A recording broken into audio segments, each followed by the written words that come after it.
Rekaman video yang memperlihatkan aksi sekelompok warga merobohkan sebuah gapura demi melancarkan jalur truk pengangkut sound horeg viral di media sosial. Tak hanya menuai perhatian warganet, aksi warga tersebut juga memicu kemarahan publik.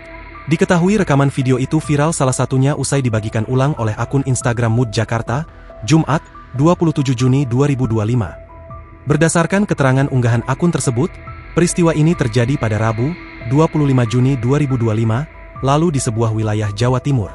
Viral video yang menampilkan warga merusak gapura dan merobohkannya diduga demi melancarkan jalur truk pengangkut sound horeg pada Rabu kemarin di wilayah Jawa Timur, tulis pengunggah.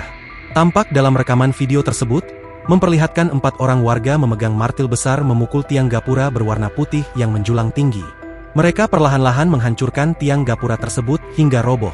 Tak jauh dari lokasi, 2 unit truk bermuatan sound horeg terlihat menunggu.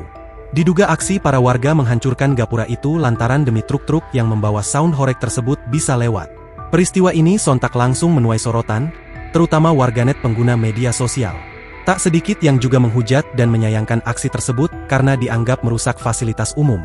Namun sayangnya hingga berita ini tayang, belum ada klarifikasi dari pihak-pihak terkait mengenai kejadian tersebut. Download Tribun X sekarang, menghadirkan lokal menjadi Indonesia.